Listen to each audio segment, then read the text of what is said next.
Friends, ముందుగా gratuity అంటే ఏమిటో తెలుసుకుందాము.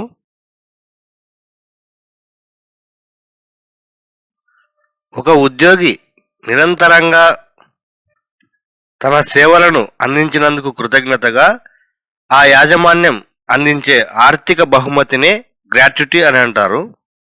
ఒక ఉద్యోగి సుదీర్ఘకాలంగా పనిచేసి రిటైర్ అయిన తర్వాత అతనికి వచ్చే ప్రావిడెంట్ ఫండ్ అమౌంట్తో పాటు ఏదైనా ఆర్థిక అదనపు ప్రయోజనాన్ని కల్పించడం కోసం 1972లో భారత ప్రభుత్వం ఈ గ్రాట్యుటీ పేమెంట్ యాక్ట్ను తీసుకుని వచ్చింది.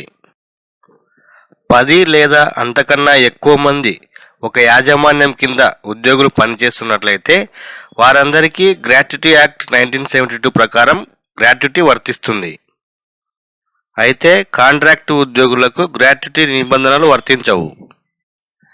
మరి గ్రాట్యుటీని పొందడానికి ఒక ఉద్యోగి యొక్క కనీస సర్వీసు 5 సంవత్సరాలు, అంటే 5 లేదా అంతకన్నా ఎక్కువ సంవత్సరాలు ఉద్యోగం చేసిన ఉద్యోగికి మాత్రమే గ్రాట్యుటీ వర్తిస్తుంది. మరి ఉద్యోగులకు గ్రాట్యుటీ ఎన్ని రకాలుగా ఉంటుందో ఒకసారి చూద్దాం.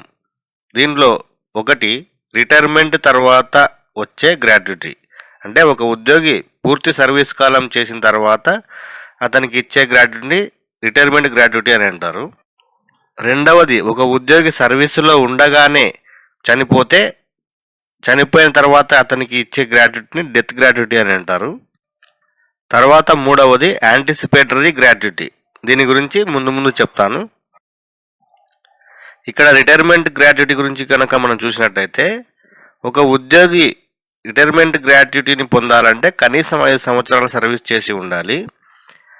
5 సంవత్సరాలు అంటే ఒక్కొక్కసారి ఒక ఉద్యోగి 7 సంవత్సరాల 7 నెలలు కనుక సర్వీస్ పూర్తి చేస్తే దానిని 8 సంవత్సరాలకు రౌండ్ ఆఫ్ చేస్తారనమాట. అంటే 6 నెలల పైన, అంటే 7 నెలల పైన సర్వీస్ చేస్తే దానిని పూర్తి సంవత్సరంగా పరిగణిస్తారు. ఒకవేళ అతను 7 సంవత్సరాల 4 నెలలు మాత్రమే పనిచేసినట్లయితే దానిని 7 సంవత్సరాలుగానే పరిగణించడం జరుగుతుంది. మరి రెండవదైనటువంటి డెత్ గ్రాట్యుటీ గురించి కనుక మనం చూసినట్లయితే ఒక ఉద్యోగి సర్వీసులో ఉండగానే చనిపోయినప్పుడు ఇచ్చే గ్రాట్యుటీని డెత్ గ్రాట్యుటీ అని అంటారు. అయితే 5 సంవత్సరాల కనీస సర్వీసు ఈ డెత్ గ్రాట్యుటీకి వర్తించదు. అంతేకాకుండా ఆ ఉద్యోగి కనుక 1 సంవత్సరం లోపే కనుక చనిపోతే అతనికి 3 సంవత్సరాలు, 1 నుండి 5 సంవత్సరాల లోపు కనుక అతను చనిపోతే 9 సంవత్సరాలు, 5 సంవత్సరాల పైన కనుక అతను చనిపోతే అతనికి 18 సంవత్సరాల సర్వీసును యాడ్ చేసి అతనికి గ్రాట్యుటీని లెక్కించి ఇస్తారు. ఇక మూడవదైనటువంటి యాంటిసిపేటరీ గ్రాట్యుటీ గురించి మనం పరిశీలించినట్లయితే ఒక ఉద్యోగిపై ఎటువంటి క్రమశిక్షణా చర్యలు లేకున్నాను అతనికి రావలసినటువంటి గ్రాట్యుటీలో చెల్లించడంలో జాప్యం జరిగినప్పుడు దానికి సంబంధించిన అధికారులే ఆ గ్రాట్యుటీలో 80% అతనికి చెల్లించడాన్ని యాంటిసిపేటరీ గ్రాట్యుటీ అని అంటారు. ఎందుకంటే ఒక ఉద్యోగి యొక్క చివరి పని దినానికి 30 రోజుల లోపల అతనికి గ్రాట్యుటీ చెల్లించాల్సి ఉంటుంది. ఒకవేళ 30 రోజుల లోపల అతనికి గ్రాట్యుటీ చెల్లించని పక్షంలో 5% వడ్డీని చెల్లించవలసి ఉంటుంది. ఇప్పుడు ముఖ్యమైన విషయం ఏమిటంటే ఒక ఉద్యోగి యొక్క గ్రాట్యుటీని ఎలా లెక్కిస్తారో తెలుసుకుందాము. దీనికోసం ఒక ఫార్ములా ఉంది. అదేంటంటే ఒక ఉద్యోగి యొక్క చివరి నెల జీతం ఇంటూ ఆ ఉద్యోగి యొక్క సర్వీస్ ఇయర్స్, మొత్తం సర్వీస్ ఇయర్స్ ఇంటూ 15/26. బాగా గుర్తుపెట్టుకోండి. Last drawn basic plus DA into total years of service into 15/26. ఇది ఫార్ములా. ఇక్కడ ఉదాహరణకు ఒక ఉద్యోగి యొక్క చివరిగా తీసుకున్న జీతం మనం 50,000గా కనుక లెక్కిస్తే ఆ ఉద్యోగి 11 సంవత్సరాల 7 నెలలు కనుక సర్వీస్ చేసినట్లయితే మనం ఫార్ములా ప్రకారము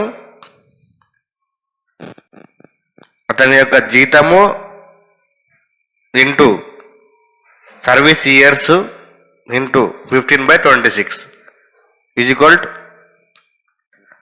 3,46,154 రూపాయలు. సో ఇది అతనికి రావాల్సినటువంటి గ్రాట్యుటీ.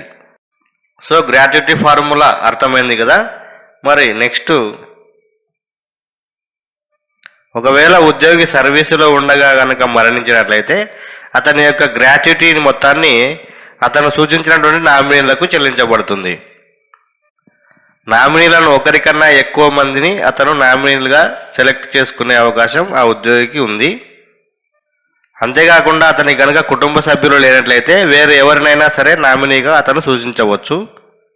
ఒకవేళ ఆ ఉద్యోగికి కనుక 2 భార్యలు ఉన్నట్లయితే మొదటి భార్య బతికుండగా రెండవ భార్యకు గ్రాట్యుటీ ఇవ్వరు. మరి గ్రాట్యుటీ చెల్లింపులో పరిమితి ఏమైనా ఉందా అంటే, కేంద్ర ప్రభుత్వ ఉద్యోగులకు 20 లక్షలు గాను, రాష్ట్ర ప్రభుత్వ ఉద్యోగులకు 12 లక్షలు గరిష్టంగా పరిమితి ఉన్నది. అయితే రాష్ట్ర ప్రభుత్వ ఉద్యోగులకు చెల్లించే గ్రాట్యుటీ 12 లక్షల నుంచి 16 లక్షలకు పెంచే అవకాశం ఉన్నది. ఇకపోతే గ్రాట్యుటీపై పన్ను మినహాయింపు కలదు. అంటే ఎటువంటి పన్ను చెల్లించనవసరం లేదు. సో గ్రాట్యుటీ అనేది సంస్థ కోసం ఉద్యోగులు అందించిన సేవలకు టోకన్గా ఆ ఉద్యోగికి యజమాని చెల్లించే మొత్తం. ఈ గ్రాట్యుటీ అనే భావన కృతజ్ఞతకు సంకేతం మరియు సంస్కృతి యొక్క విధి కనుక వివిధ దేశాల యజమానులు వివిధ రకాల గ్రాట్యుటీ పరిమితులను కలిగి ఉద్యోగులకు చెల్లింపులు చేస్తూ ఉన్నాయి.